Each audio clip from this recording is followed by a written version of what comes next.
tired. I'm hanging on a wire, a foot over the fire, and it's burning, I can feel it inside. Done with the same cliche, done with the day after day. There's got to be a way. Now is the time to break the tide. I'll live, I'll die, for what is wrong and what is right. I'll take the pain for all the ones without a name. To be invincible, we'll be invincible. To be invincible, we'll be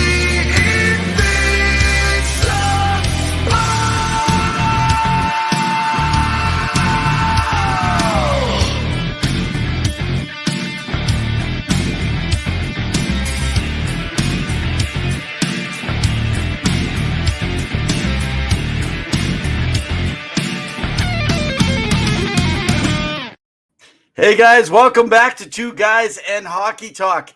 It is season 4, episode 36, brother. 36. Hard to believe that we are only, about 4? How many weeks do we got left in our season? We got about 7, 8 more weeks. 3 to 4 left. Yeah, with the way that the conference finals are going for the East and the West, they may be pretty over pretty quick with both of those series. So, well, yeah, that'll be over, but our season's not over until free agency. We always wrap up after free agency for the summer. That's true. Yeah. So we do have a bit of time still, but there's still a few more episodes and quite a bit of hockey news to go around. But remember, let's do it. Wednesday night, we are here at 7 p.m. Mountain Standard Time. Give us a follow at Facebook, Twitter. You can follow Evan at RevanEv. You can follow me at Hockey_2, or you can check out our YouTube page. We'd love to see you guys. If you like what you're seeing here, see our content on YouTube. Make sure that you guys also give Sport Empire a follow. They are wonderful. They are partners. They have cover all things sports, NBA, NFL, MLB. Lots going on. You know, the Jays winning 25-1 versus the Rays. You know, the Lakers being swept. Lots going on. Kyle, Freddie, and the team there, they got you covered. Go ahead, Evan. Well, I like my girl, Key, man. She is a Flyer fan. So, Key, I like to put a shout out to Key. Of course, I mostly work with Key in dealing with the tech stuff, so they do a wonderful job. And don't forget, Sports Empire Network also talks about wrestling. So, you know, whether you're talking lay a SmackDown, you want to see it Raw with the WWE, or if you want to go and blow up the dynamite on AEW. By the way, I am going to an AEW, so I got to talk with the guys, and maybe they want something live. I don't know. We'll see that I can do right from the arena for a double recording of live Dynamite plus a pre-recorded Rampage show, a double show at Rogers Place right here in Edmonton, Alberta, Canada. I also like to make a mention to JR Web Designs, who developed our new website that we have now up in place. Folks, get in there. You'll notice that there is sections. You can read all about us a little bit so you can know. We have media platforms. By the way, we are also on Spotify through the Sports Empire. We've been doing quite good on there. So if that's you're someone who loves just listening to the podcast through Spotify, or you can find us on Amazon. I haven't got that updated yet, or any of the other locations. Check out all of our former guests that we do have on the show. You're able to go in and check out our blogs. We have our blogs. So I just got one up yesterday morning. Pavel's got another one up. You want to go in and read, and also check us out on the social media. So in our, by the way, when we have our former guests, we give you all the information on them, plus a link to the podcast, just because it's really hard to get into unless you go to our specific podcast page. And hey, a big shout out for Penny Billionaires, our live, the song, our exclusive song that we have at Two Guys in Hockey Talk. Thanks for the rights that we've been given over to Penny Billionaires, electronic hard rock band guys out of Arizona, out of Phoenix, Arizona. These two guys are phenomenal. So if you ever get a chance, definitely give them a follow as well. I got to listen to a bit of the album at work. It's phenomenal. Give it a listen if you guys want. It's on Spotify as well. Those guys make pretty amazing music. So shout out to Penny Billionaires, right? Although I got to be honest, I don't think I'd want to be a penny billionaire because you'd be counting a lot of pennies. Maybe that's the idea. We're billionaires, but only by pennies, right? So man, we have a loaded and a jack show for you. I was looking at bringing a couple guests in. It didn't work. The one thing I wanted to talk about today that we'll see for time, I'll put it at the end a little bit later. But anyway, so next week, Pavel doesn't even know this. I've already got it set up. We have a guest who's going to be on just for a quick 15, 20-minute hit next Wednesday. He was on early in the season, but we want to get an update from Flyers Nitty Gritty from Jamie Baskow. So he's going to be back with us here next week on the show to talk Flyers and what's happening. Because let's face it, a lot of our information, man, comes from Jamie Baskow and the team of Flyers Nitty Gritty, journalists, accredited group of people that follow everything around Flyers and all the hockey that's happening in the area. I'm sure he's kicking himself in the boots seeing Bobrovsky, who the Flyers picked years ago, do as well as he does in the series right now, who potentially could sweep. Can we talk? Can we talk about that right now? Yeah. Okay, so everybody, hey, let me get into the comments here. Who do we got here? Matt, hey, Florida tonight win series. Okay. Ooh, yeah. I could see that, man. And Zilstra tonight, the Lost Trucker is calling in. Why listening in from Kamloops tonight, man? Hey, Zil, thanks for joining in here.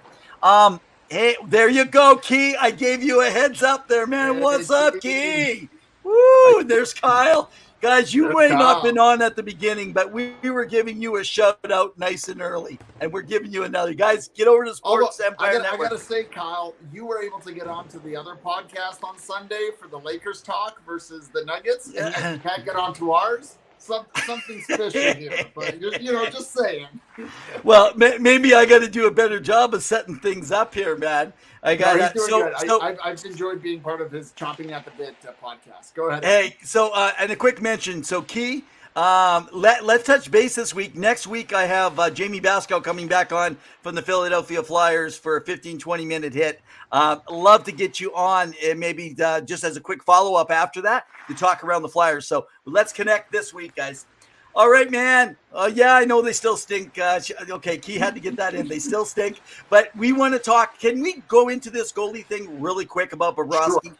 So on Twitter, so you guys can follow me at Revenev if you want to get into some different. Listen, I'll be respectful to a point. Some of you that send me different stuff, I try really hard not to be, I guess, to return the arrogance that people have sometimes, when you come on. And one of the things is, now what I'm going to talk about isn't it, but one of the things is around the whole Jamie Benn, which we're going to talk about later here, obviously. I already know that my co-host wants to talk about Jamie Benn and the hit and the suspension and everything coming around here tonight. So let me hit on Bobrovsky. So Jamie Baskow brought this up. We'll touch in with him next week more. But he said, man, they let a good one go in Bobrovsky. Then I had some comments. I was told not to eat them up here tonight because I said I'm going to talk about it on the show. They said, don't eat me up. Don't talk bad on me. But what they're saying is, NHL, you're not a great goalie. The great goalies won Stanley Cups. So the great goalies won Stanley Cups. So if Bobrovsky falls short because they don't call Bobrovsky a great goalie, interesting, 2 Vezina trophies, I call BS on that. I think that great goalies do not mean you won the Stanley Cup. Here's the argument, and then we'll banter back and forth on it. So the first thing to say is, do great centers win the Stanley Cup? So can you be a center who never won a Stanley Cup? Can you be a great forward player? Can you be a great defenseman? I mean, you got to be able to look at that. And then, because you can't say goalies are different when it comes to calling them great. And then what about your team? What if you don't have a successful team that is played? So that's really, I think, my bigger question around that kind of thing. And so I guess if we look at it, Pavel, let me just name a few goalies who I consider. I got 2 already in mind. Okay. Before I get into that, I've been chatting. Name some goalies who you think are great goalies that you think you could win the Stanley Cup with that are not a Stanley Cup winner. 2 names quickly come to mind, and I'm sure everyone will agree: Carey Price and Harry King Lundqvist. Right there. Okay. Both excellent goalies. Both have been voted, in those polls that NHL players do. Like, if you wanted in a game 7 the best goaltender, oftentimes if he wasn't number 1, he was in top 3. Carey Price, Cujo, yeah. Curtis Joseph, a little bit older. I'm just talking about more recently retired. Henrik Lundqvist, one of the best international goalies ever. I do want to mention, I'm talking, when you're talking here right now for our sake of our discussion, we're talking just all time, right? Okay. So anyway, so Carey Price is one. Yeah. Henrik Lundqvist is another. Okay. Cujo is definitely up there. Can I bring out, because there's a run, this could be the second trip to the Stanley Cup final for the Florida Panthers. Can I bring up who was in the first Stanley Cup finals but never won, and who was a former New York Ranger? The great Beezer, John Van Beesbrook. Oh, yes. I would have taken that guy on my team any year. Let me throw another one out to you. Would you seriously think you cannot win a Stanley Cup if you have the right team with Mika Kiprusoff? Like, come 100%. On. Yeah. Let's go another great that a lot of people maybe didn't like. He was considered a great leader, that they gave him the captaincy if you're a Vancouver Canuck or a Florida Panther as well. Exactly. Those are guys. He may now win a cup, though, or a ring, Stanley Cup ring. Yeah. Well, no, exactly. And it's so true, isn't it? You know, when you start going through some of these guys and seeing some of the numbers that these guys pull in, I mean, it's amazing to be able to see. So anyway, I mean, these are just some players I think that we mentioned right now that were great players. And so to say, now this is my thing. And we talked about this in goaltending, save percentage. If you are like Bobrovsky is, like in almost at a 940 save percentage, he's in the low 30s and mid 30s. Tonight he could be over 940, who knows? But if you can play at that level, I'm shocked if your team doesn't win the Stanley Cup. I mean, an example of a team that didn't get there was Shesterkin, right? When they made their run last year, his play was phenomenal. He was the reason they won, though. He literally was the reason. Right now, Florida, how many games did you say that Bobrovsky has stolen in these playoffs? Quite a few, probably about 6 or 7, and not just versus Carolina, but Toronto in the playoffs. Even. The thing is, if you compare Carolina to Toronto, like even those two series, because Boston is a beast of its own. Dominic Hasek is another one. I was just but let's just say, Dom, you're right, Zylstra. Hasek did win with the Detroit Red Wings, though won the Stanley Cup 1 year, but that was not Hasek's best year. That was playing on a dominant team that made Chris Osgood a Stanley Cup. And so if we say great, now, would anyone say Chris Osgood should actually be considered a great goaltender? Because he won a Stanley Cup. So just because you win a Stanley Cup, then that means you're a great, so the measuring stick, I think we got to be careful how we put that into place when it comes to goalies. But let's just say right now, and you posted an article, guys, you can go over to our website, twoguysinhockeytalk.com.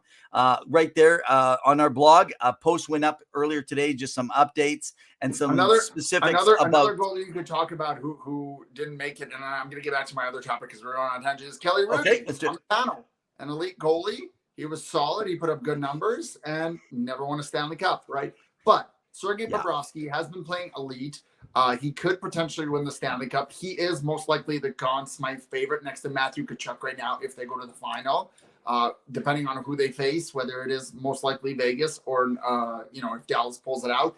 But, you need elite goaltending, and he has played unreal. And even though Toronto had more high-danger chances against them, he still made the stops. Carolina, not so much. Carolina has always struggled with scoring. They're missing Pacioretty. They finally got Timo Teravainen back in the game.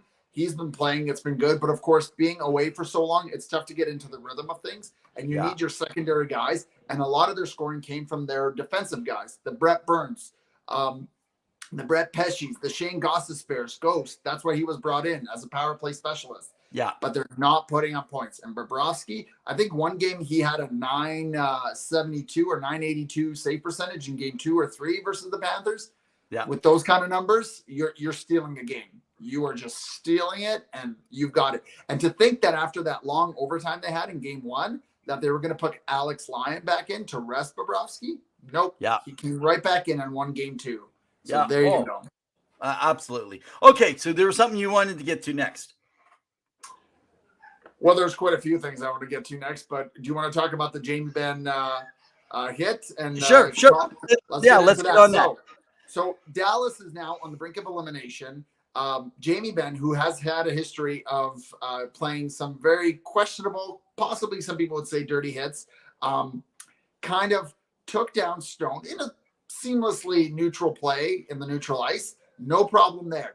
But then he followed through with his stick, which kind of grazed either between his neck and or his like chin / bottom face. And so you wonder, was that intentional? Was it not? He did have a hearing today. He did get 2 games suspended. So, if Dallas does compete, he won't be able to come back until at least game 6. So we'll see if that can happen, but that's a big loss. Okay. He didn't speak to the media after the game yesterday. And when he spoke today, he made some, questionable comments, especially given the captain. Usually as a captain, you're a leader and you got to come out and speak. He didn't really do that yesterday, which I don't agree with. His teammates had to come out and, say the typical banter, which of course they're going to stand up for him. But then to say that, it was an emotion of the game and that his stick kind of fell through and injured Stone, I question it. I thought it was a dirty play. I didn't like it. I get two games. I thought it was going to be 3, given what Michael Bunting got. But at the end of the day, it's unnecessary. Now, his history, he did a similar play with Dylan Larkin of the Detroit Red Wings. And I don't know if you remember, Evan, a few years back, I think it was 2 years ago or last year versus the Oilers, there was a bit of a scrum.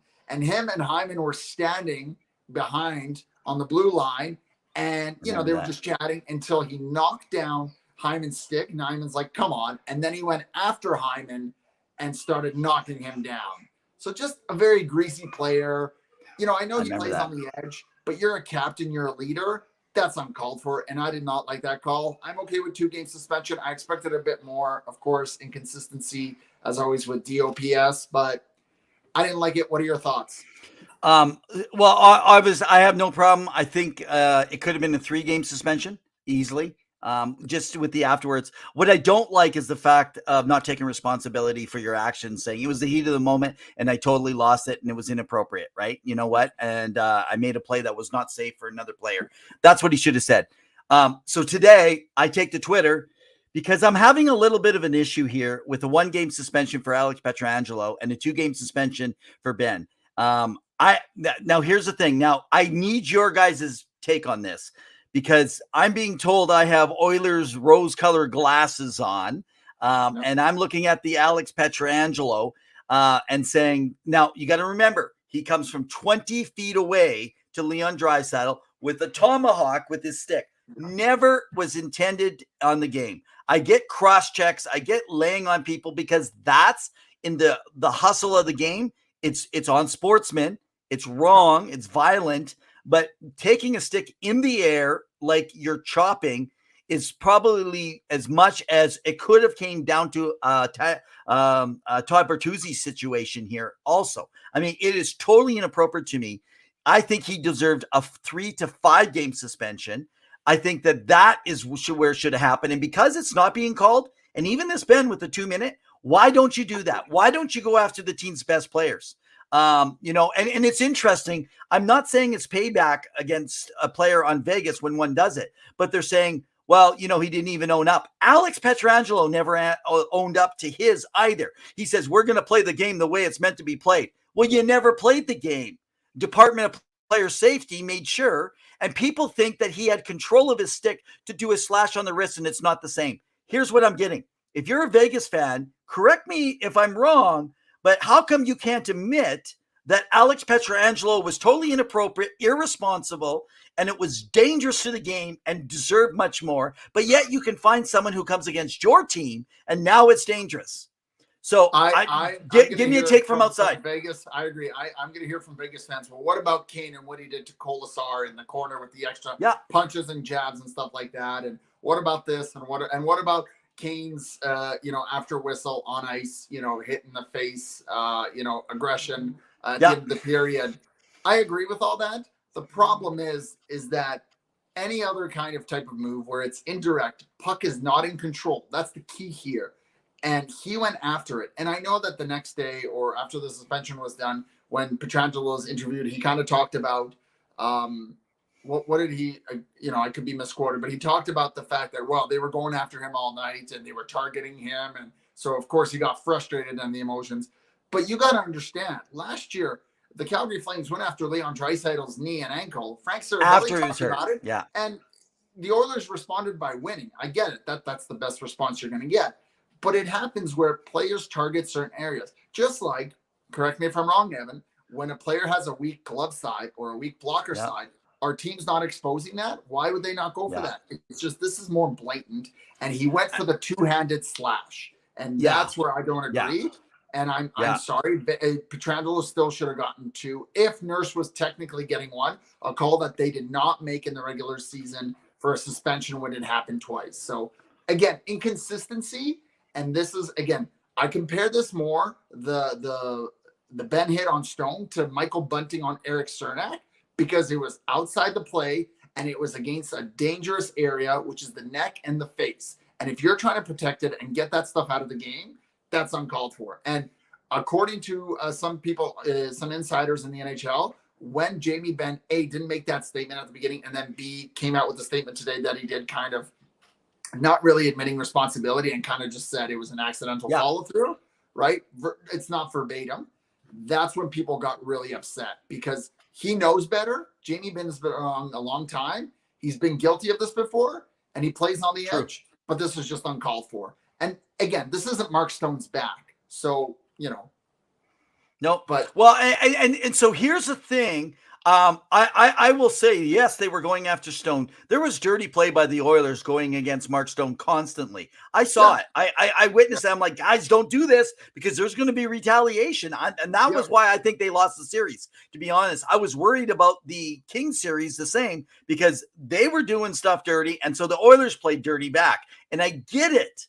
But here's the thing for Vegas fans who, again, I remember, and this is not all fans, by the way. I'm just saying the Vegas fans that are saying, if you're going to call something on the other team, you got to own up to your team playing dirty. Yeah. Colasar and Carrier were playing terrible and killing and hurting the Oilers' top six guys constantly.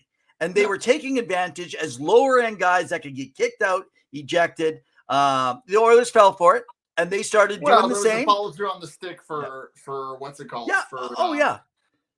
Matthias Ekholm. There was the kind of the brutal hit on Derek Ryan. But I'm talking. But I don't call the Ekholm one. To me, that looked like an accident with the stick getting up and it didn't get called. They said it's a follow through, but still, he saw his eye the next day. But I'm talking about slashing and butt checking from behind and all that kind of stuff, and that's kind of got me a little bit concerned about some of that, I guess, with it. But anyway, having said all that. I think that if you're going to call a player out, I don't care about how many games suspension, but I think as a fan, the thing that you need to do is you need to acknowledge your own team if you're going to want to call out another team. And so talk about your dirty play and acknowledge it. So on Twitter, I've had some debates with people, and it's a sad take, I think, when you cannot admit to your own team and what Alex Pietrangelo, frankly, if that was regular season, I'd have him out for 2 weeks. That was ridiculous. And Ben should be out. So the one thing that I'll add to that discussion, go ahead. Do you want to finish? I was going to say, just finish. Ben has a history as well, and that is why I think he got more games in the playoffs. But again, I don't even think there was Larkin. And so I actually think that if it was regular season, you would find 2 weeks for Ben. So just so anyone's out there, I do not say what Ben did was okay at all, and I do not think, as he says, that it was accidental in the hit of the game. So and let's be honest. We all know that the getting more suspensions in the playoffs is kind of like a double in the regular season. So this would technically be 4 game suspension. It's kind of what they're implying, right? Because if you do it 1 game, it's like 2 games in the regular season. Again, that's kind of like the mythos behind it, but So the one thing I will say, because I know you mentioned fans, and I want to bring it up. So the Dallas Stars had to announce and apologize for the popcorn and the litter and the beers thrown on Adin Hill and on the ice. And I know Adin Hill played it off at the end of the game during his interview and said, well, I guess, not everything was getting through, or nothing was getting through me. But at the end of the day, I remember people harping on not only Edmonton fans, but other fans for being ridiculous and throwing beers on the ground and being silly, or for being, or the fan in Vegas showing the middle finger to Kane and being rude. Every fan base, regardless of where you are at, even Toronto fans, you get this, right? For, Yeah, you absolutely. get this all the time, being ridiculous and rude. And we do not, well, I just don't tolerate it. I think it's ridiculous. It takes away from the actual fans who want to enjoy the game. They want to boo. You want to have a good time. You want to have a beer. Hey, don't spend your money throwing beer if you're just going to chuck it on the ice, right? Like, that's silly, but it's your money, not mine. Well, but it's because it's garbage. at players, throwing things on the ice, dirt, litter. New Jersey did it this last year. Remember when they were playing Toronto and they got upset because 3 of their goals got called away? And the fans got so upset where they were throwing beers and stuff that Lindy Ruff and their own players like Jack Hughes had to be like, and Eric Holler were like, no, stop throwing stuff. Stop. Again, every fan base has it. Every fan base can be angry, can boo, can be upset. Once you get into physical altercation or littering, I don't want to talk to you. You can unfollow me. You don't have to follow us. I don't care. Yeah. Absolutely. Absolutely. Like, you are not a child. But I will say one thing I'll give to Dallas. Dallas went and made it publicly. What they did was inappropriate, and they apologized. I think the Oilers organization can learn something from that, because after what happened, what they should have done is made it known that that was not acceptable. So it showed that they're actually trying to protect the other team. I kind of felt like they were a little ticked off themselves and didn't really care and thought maybe it's an intimidation factor, old school. I don't know. I can tell you, and actually, Zylstra, I don't know if you're still following here. If you remember this, I believe you took me when we were young. We went in Cranbrook, and we saw the Cranbrook Royals. Old Bob Murdoch was playing.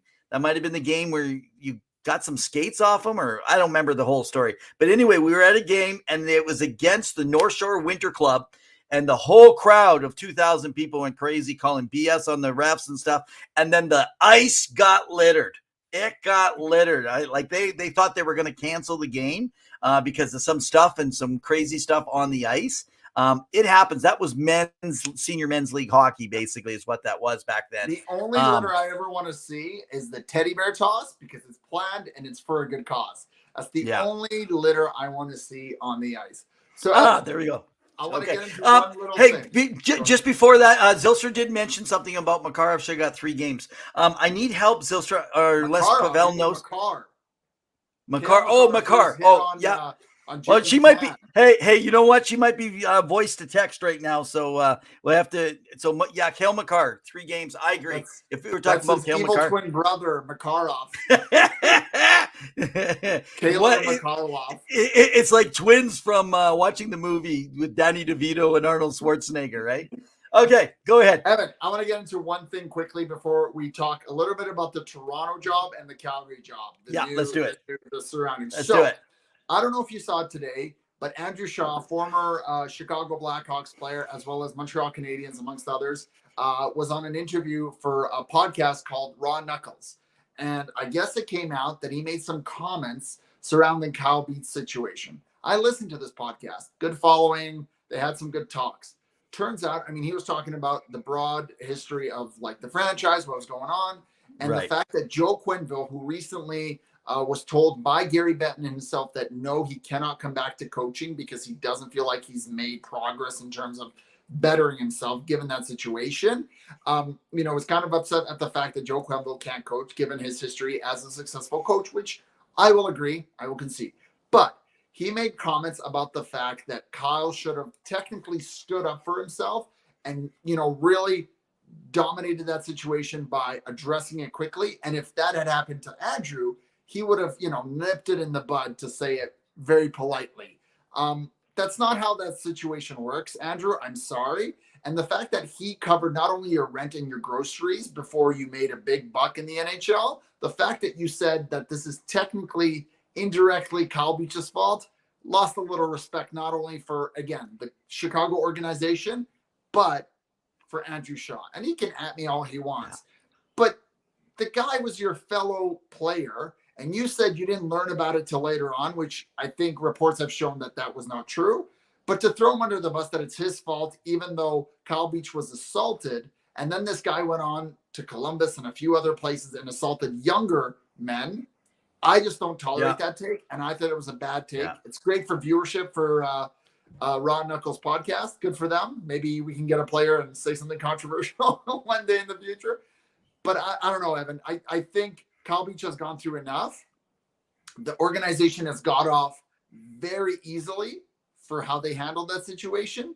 And to be now awarded, and it has nothing to do with it, to be awarded Connor Bedard, it's a bit of a slap in the face all around. So I think I'm going to continue to stand with Kyle Beach and support him because he went through a lot. And I don't think that take by Andrew Shaw is going to be, it's not going to do him well long term. But that's just my thoughts. Your thoughts? Well, okay. Regarding Shaw, I didn't actually hear it. I just saw the follow up to it, and I saw some of the quotes that I was guessing were true that were coming out of that situation. 100% agree with you on Andrew Shaw. Andrew Shaw should really keep his mouth shut. I'm willing to go to a back alley with someone like Shaw. He can beat the crap out of me all he wants, but I'm going to say this: I am a survivor of abuse, and I understand what Kyle maybe went through. Just because, Shaw, you were a tough guy. You could feel that you could do whatever you want to someone. Not just about money. There's so much more to deal with the psychological game of control. And I frankly think that he should have kept his mouth shut, even if he felt like that. He comes across pretty bad. I think he's lost a lot of respect right across the league. Might have got hits for the show, but Andrew Shaw is forever going to be, tagged now with being, I'm just going to say it, an a-hole, with that. So I didn't, like I said, hear it. I don't even think I want to go back to hear it. I think it's sick. Having said that, I'm totally, as well as Kyle Beach was actually represented as an agent, someone who's been on our show. You can check him out under former guest or Daryl Wolski at 2112 Hockey Agency. So yeah, go check out if you're looking. By the way, if you're a player, whether you have kids, whether you have loved ones, or you're just trying to get back into hockey anywhere around the world, and do it at some type of a pro level to be paid, Daryl Wolski's your man. Give him a check out. One of our former guests, Daryl Wolski. But I would like to say that I'm totally disgusted. The fact that people actually are still thinking about the number one pick and Connor Bedard has nothing to do with Kyle Beach. That was over how many years ago? Yeah, the first round draft pick. And I know that stuff came out. This is not a discussion going in the past, but when people feel like it's not fair, essentially it could be next year first. It could be the next year first or the next year first. People are going to feel like that all the time because they're mad at the Chicago organization. They have done their best to try to separate themselves. The only thing left in place is the ownership. And I know you can't change someone's mind if they think that they knew or did not know. We have our opinions. And it's like if you have a party, a political party you vote for, how many you actually change your opinion on that political party, even though you hate the person in charge? I mean, generally speaking, that's kind of like that for hockey. It's kind of like that for your takes. It's a confirmation bias, and we all believe our own bias. Even here on this show, we got our own bias, right? For me, the goalie's never wrong, right? So okay, anyway. Well, you were wrong about one thing, so we'll get into it because let's do it. But this is a perfect segue. So let's talk about the shenanigans that are happening in Toronto because I like that. This is out. We had a bit of a spat about this privately behind the scenes. We were texting each other, and I just loved, for shits and giggles, to call you out the fact that you said Kyle Dubas is staying. Now, yes, I'm taking a snippet out of our podcast, which was episode 33 or 31, and you talked about it. But he's out. He's gone. It looks like the Pittsburgh job is his to lose from reports. He's already in Pittsburgh right now. He's had dinner with Sidney Crosby. That's the reports now. Because I know that was their plan A. Then they went to plan B, but they've already told a lot of their candidates, like Mark Bergevin, like Mark Hunter, not so much. Brendan Shanahan, I put this squarely on him, Evan, and I think he has left a really chaotic hole left in the organization, regardless of how the team does, because now you don't know what's happening with Matthews. You don't know what's happening with your roster, and the draft is just around the corner. What are your thoughts on that press conference and what's going on in Toronto? Well, first of all, I love it when you call me out because then it means that I got to do my homework and go back. So I do remember, I think it was episode 31. It was 31 or 33, but I'm pretty sure it was 31. We had a couple episodes that we talked around this. Yes, we did. My take, and I had a hard time getting that take out because you were misunderstanding my take. My take was everyone was saying that if they don't get out of that first round, he's not coming back. And I was telling people that there's no one better. This is who they want. There's a couple things I did not know at that time also, but fair enough. I was saying, here was my take. It was not that it was that the Toronto Maple Leafs did not want to get rid of him, that they wanted to bring him back. That was my take. I was trying to make a point that had nothing to do with his record, that what they had, they weren't going to get better. Now, what he did coming out publicly, there was issues that we didn't know about. One of the issues that we did not know about was that he had a lot of trouble making trades, making calls on the ice, things that he wanted to do, certain players that had to play, how much they were going to play. He did not have full autonomy. That was from Brendan Shanahan. And he started to not feel. So when he talked about family, what we were trying to figure out was what's going on behind the scenes. Now, when he started saying stuff that was supposed to be kept quiet by Brendan Shanahan, who I have said on this show, if anyone needs to go, it's Brendan Shanahan. And it was just because it was his guy. Why? I mean, even before him, right? Going back to Lou Lamoriello and all the different people. This was all Shanahan. Over Mark Hunter. Do you not remember the debate? Mark Hunter versus him? Sorry. Absolutely. Because he was his boy that he was training. But see, it's his boy. And he's training and he's getting what he wants. And what people didn't know is the purse strings and the things on the ice that should not be a responsible of the president of hockey operations were his still. And Shanahan was making him. And Dubas was super frustrated. Dubas takes the hits, not Shanahan.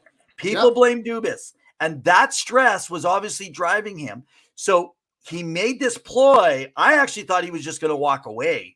But then he made this ploy to make more money and get a bigger because I don't think there was much increase. And he was like, if I'm staying, I'm getting good money. 6 to 7 million is what reported he was asking for.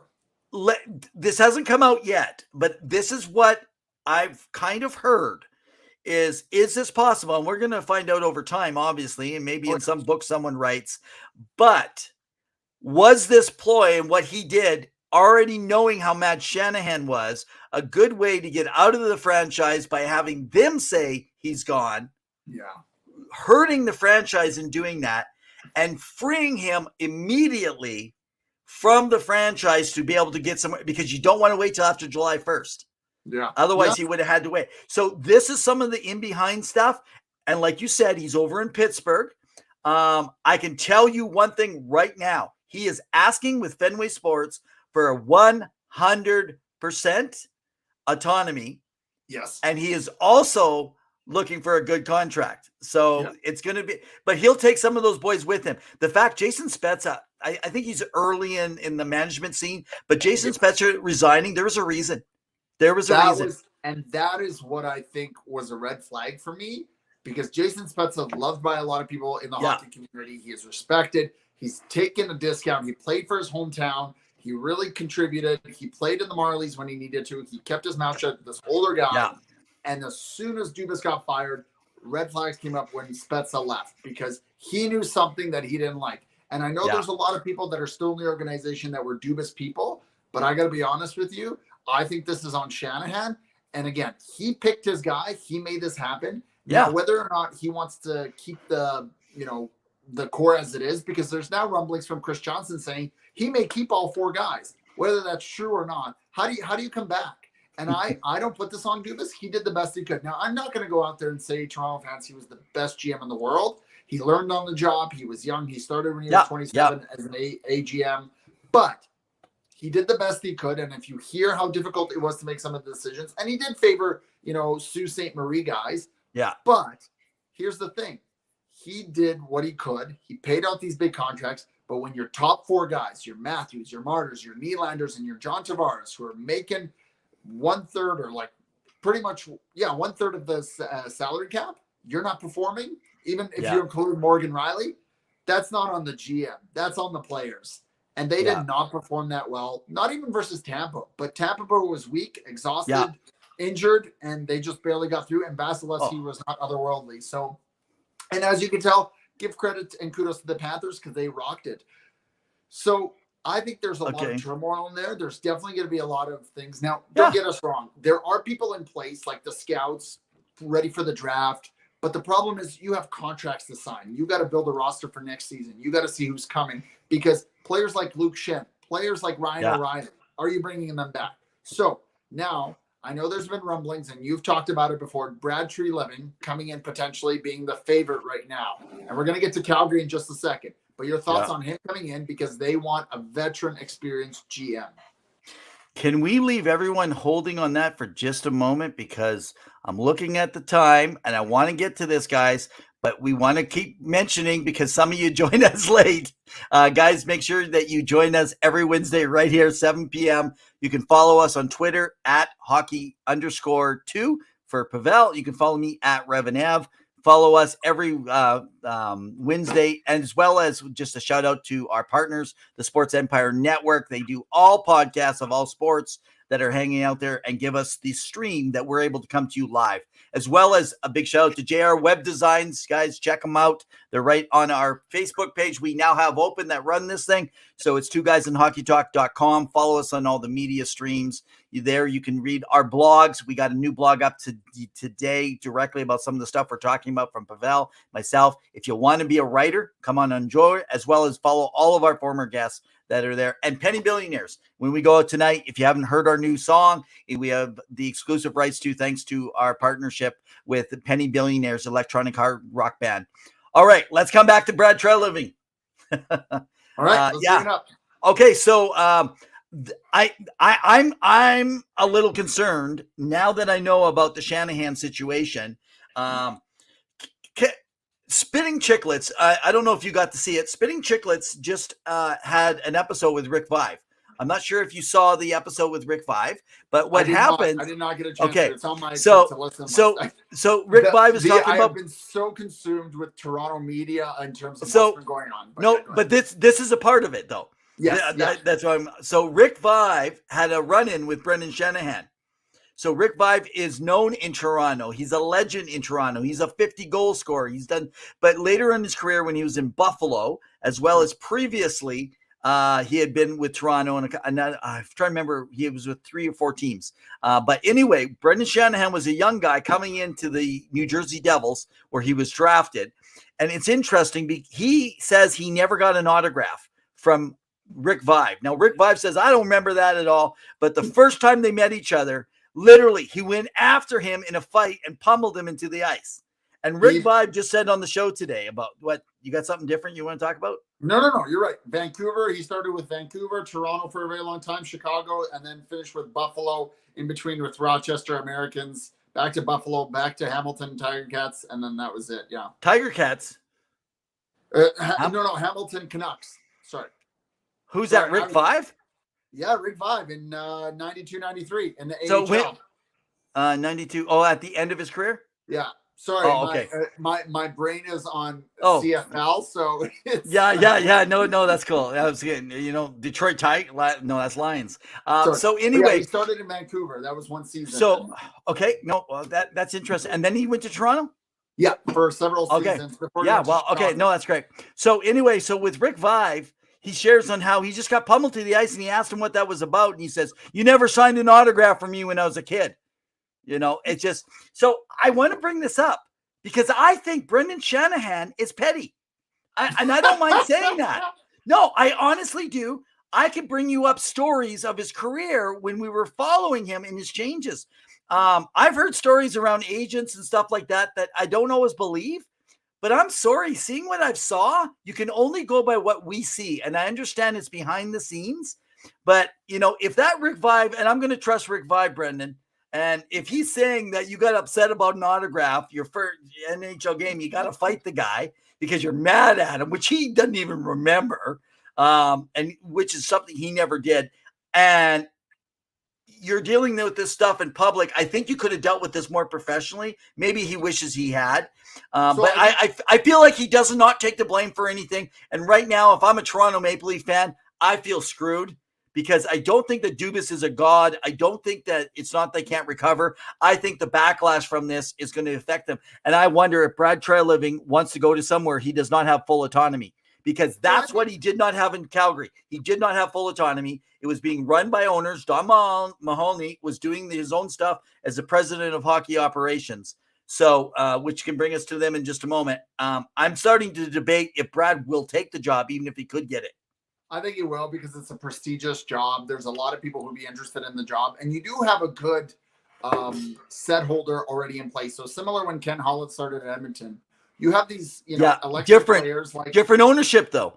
Are you going to go where they're telling you what you? Don't get me wrong, but it's still right. It's still so you think so you feel that Brad would take a job where he was already told what to do, where everything flew on him for the Kachuk and Goudreau stuff, not on the ownership, not on dealing with the coach, where you're told, see, I don't know if Brad's going to do that, because I don't know if he cares about prestige. He's been around long enough that he can have a great job. But it's money. Money can also speak volumes. So if he gets offered, he's got money though. Oh, agreed. I don't get me wrong. But again, it's the lucrative job of being the the GM of the Toronto Maple Leafs, like the mecca of hockey. A lot of people, I think, would enjoy that job and that challenge. And Brad Treliving, as everyone knows from Calgary, he keeps a lot of things close to the vest, and he does a lot of good things, right? He made Calgary competitive for a very long time. And say what you want, he's brought in some big names and had to get rid of some players that, albeit, didn't want to stay there. Most notably, you think about Adam Fox, who didn't want to play there and now is a New York Ranger.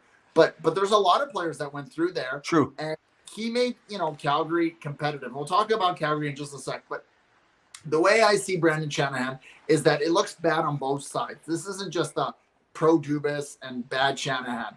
Both of them look bad in the situation. It does not look good when your dirty laundry is aired out. However, the challenge, I think, with Brendan Shanahan is that he is in such a position of authority that he did not want to look like he was losing the negotiations.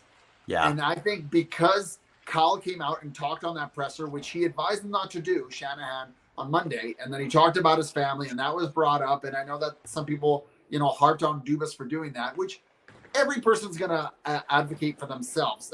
That's part of the world, right? But Shanahan looked like, or felt maybe like, he lost the argument.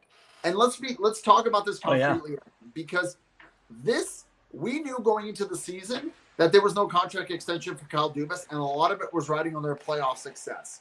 So management and Brendan Shanahan left themselves vulnerable to that position, that within a week's time of last week, that's when all this emerged, and that's when they made their decision. Apparently he made a decision driving on the 401 or 403 or 405 in Toronto, which can be hectic for anybody watching, right? If they live in that area, they know. Okay, Zilcher writes, all players, presidents of hockey operations need to back off. To some extent, I agree. It really depends. But again, I think that relationship soured after several years. I think it's like 6-7 years together. So what would you say, just to value your point when you say depends, so it's not vague, what is the difference of whether they should back off or not? For what would be an example when you think a president of hockey operations should be more involved for trades and for potentially trading one of the top four? Really? Shanahan, yeah. Because what's the GM's job then? What's the point of a GM, Evan? I know. No. President of hockey operation, you mean? Because the GM's job is to trade. Deciding that, but the president is now saying to his teammates, he called the four key guys, the Nylanders, the Marners, the Matthews, and said, you guys potentially aren't being moved. Like, you guys are somewhat safe.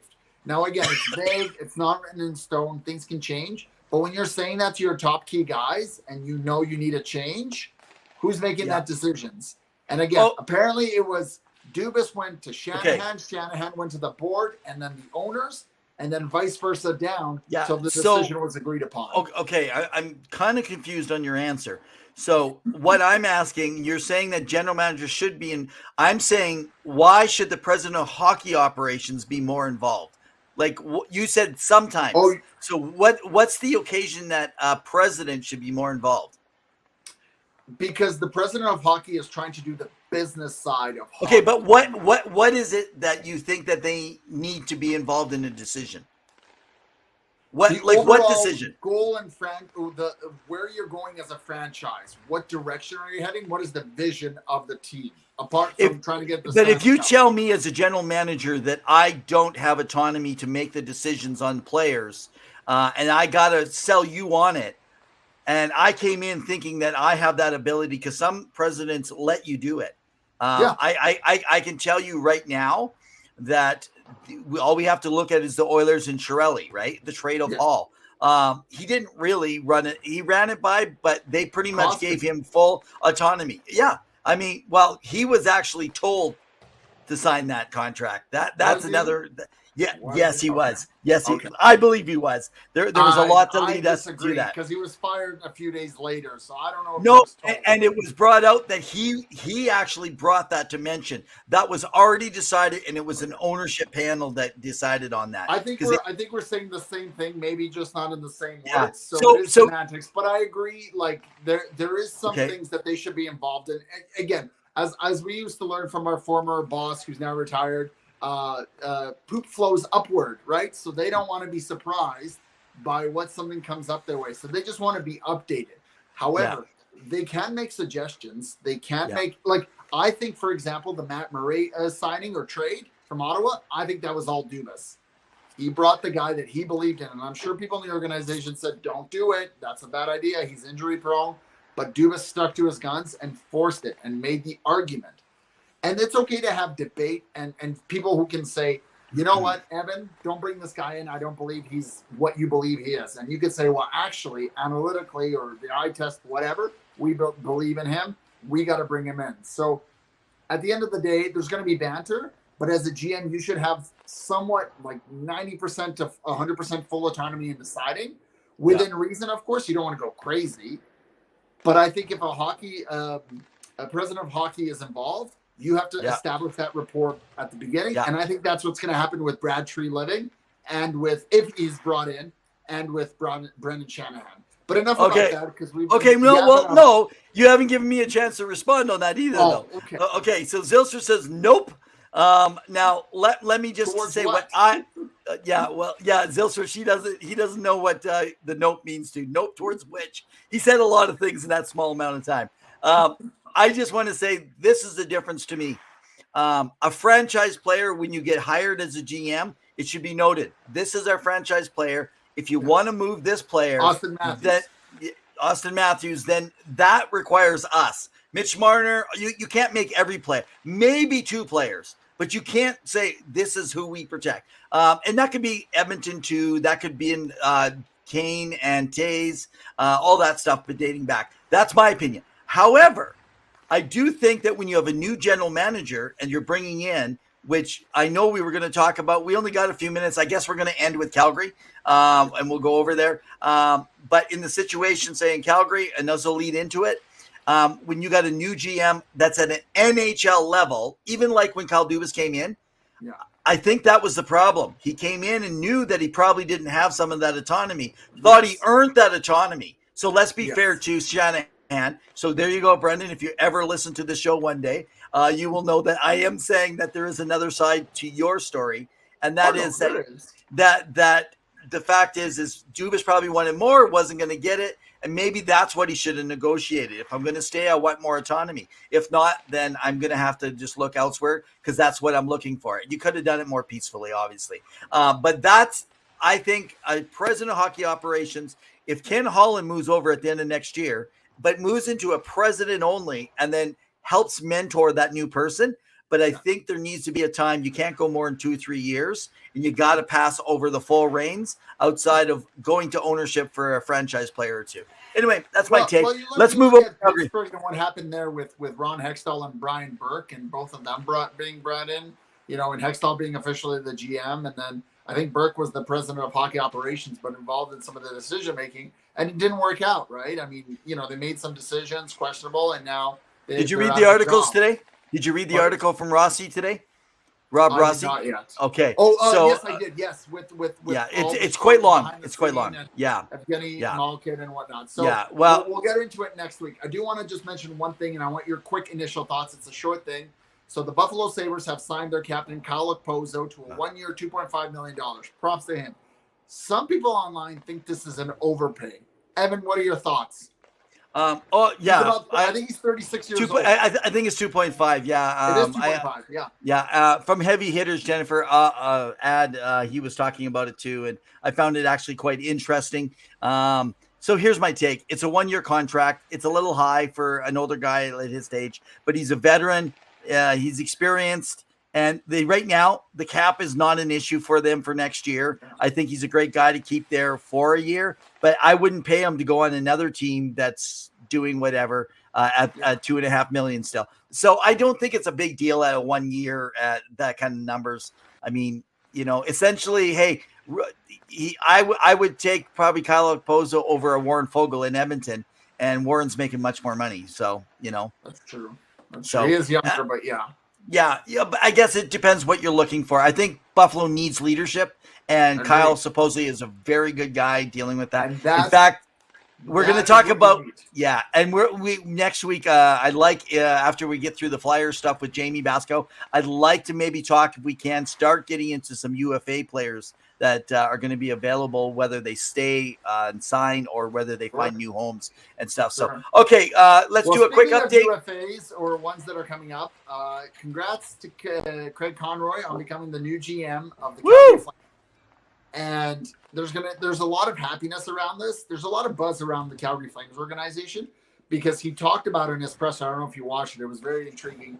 He really wants to make room for younger guys. So the Jacob Pelcher, the Dustin Wolves, who really came out and really dominated in the AHL, and Jacob Pelcher had an elite season. And of course, finding a new coach, potentially Andrew Burnett's name has been out there. But your initial thoughts around this?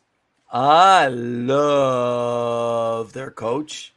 That it's going to be Love. Their Calgary Wrangler coach will be, you heard it here, the next Calgary Flames coach. I think he's going to go with Conroy. I think, as well as I think you're going to see Huska back on the bench, working with Love.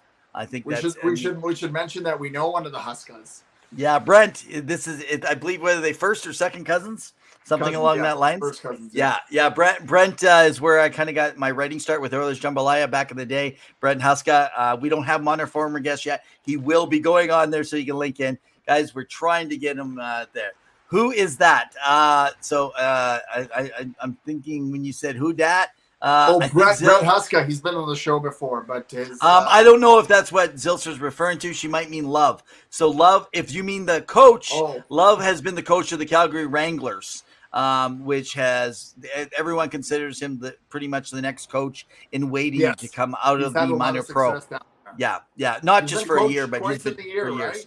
Yeah, a couple times. Yeah. It's kind of like the next John Cooper, Jay Woodcroft kind of a player. I just didn't know if it was an experienced guy coming in. I thought he's going to bring in an experience. But you know what? If you're going with Craig Conroy, why bring in these guys who are rehashed? Go with what you know. If you're going to play young, let's kind of go into it. Hang on. Pelche. Jacob Pelche. Yeah, there you go. Okay. Young guy playing on the top 6 minutes. Yeah. So one of their draft picks. They have a lot of business and a lot of things to do on top of coach.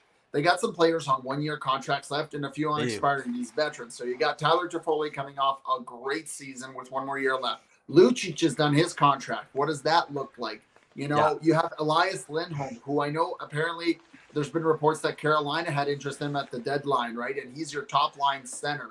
And he wasn't really happy with how things went. He's coming back. You have someone like Michael Backlund. He's back? No, I said Lindholm will be playing for the Flames on a longer he's got contract. 1 more year left. I think he signs. I think he's going to sign an extension. Yeah, I think with the change. Barzell and Horvat contract. That's fair. $8.5 million start.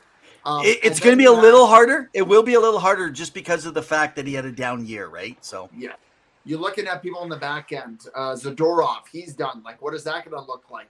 And then in net, who are you coming back with? Most likely Vidar is out if Dustin Wolf is coming in and going to be your backup playing 20 to 30 games next season. He'll be able to trade Vidar. But do you trade Vidar or do you trade Markstrom now with somebody who with his term? And I think he's got 2 years left on $6 million. So yeah, you go with that, right? Well, yeah, and that's going to be a tough sell. You know how it is. Everyone, Bobrovsky, they were trying to say they're going to pay half of his $10 million, and even Edmonton had interest potentially before Campbell, and And do you send a draft pick back and they eat half the cap? And now Bobrovsky look what he's doing, right? I mean, they will be in the Stanley Cup final. You know what I mean? It's just so you got to be careful with the goalie thing. I'd be careful on Markstrom. I see people down in Huberdeau. Guys, it's a one-off season. It's the worst season really of his career. He was playing with a lot of struggles where he was. It's going to change. It's going to change. And I think Markstrom will be there. But you're right. I just don't think it's tradable at this exact moment, because who would he go to that he's going to be open? And I believe there might be a movement clause. For a goalie. Buffalo right now, they're looking for a goalie. Pittsburgh, because they don't have Yari signed, and Casey DeSmith is kind of wishy-washy again. They don't too have costly. Buffalo. Too costly. I know Buffalo has been interested also in a goalie. I know they have what's his name coming up through Devin young rookie. Devin Levi. Devin Levi. Devin Levi, right? So he's coming up. And Craig Anderson had retired, and they're good. I think Buffalo's good. I think that Pittsburgh is too expensive. In Hellebuck, so we'll talk about that next week. So interesting. I haven't heard that. So because Hellebuck is on for a year, and they're very we've run our time, man. We've run our time. So Calgary, we'll finish it up. But final thoughts on Calgary, Evan. No, I think it was the right choice. It was the right choice. Craig Conroy, we talked about it in the show, mentioned it quite a while back. I think we just weren't sure if they were going with experience. They said it's not a rebuild. It's kind of a retool, but they are going to take a step back. Hopefully they can make the playoffs next year, but don't be thinking about a title. If they make a title, it's a bonus. And we're going to probably know next week, given that Alberta has their election on Monday, whether or not that arena is approved, depending on who gets in place. So as people recall, we talked about it. The UCP team has announced that they would fund portion of the arena funds. So that could potentially be another big success win for the Calgary Flames organization, which they needed. So remember, guys, we're finishing up every Wednesday, 7 p.m. Mountain Standard Time. We are here. We are on Facebook with our articles. We got our website, Two Guys in Hockey Talk. You can check us out with all the articles. We're trying to post weekly. We're getting more writers. That's coming. We are on Twitter. You can follow Evan at RevenEv. You can follow me at hockey_2. We are partnering with Sports Empire. We love hearing from you guys. We love seeing and interacting with you guys, so long as it's respectfully. And we love the playoffs because they are wild, as well as the Memorial Cup coming up. That is something that Evan's going to be keeping an eye on because he loves his prospects and his young guns. I need time to start talking about prospects and what's going on around with the Memorial Cup, brother. I've been missing it because there's so much NHL stuff going on. So, guys, in the meantime and in between time, keep your sticks on the ice. Stay safe.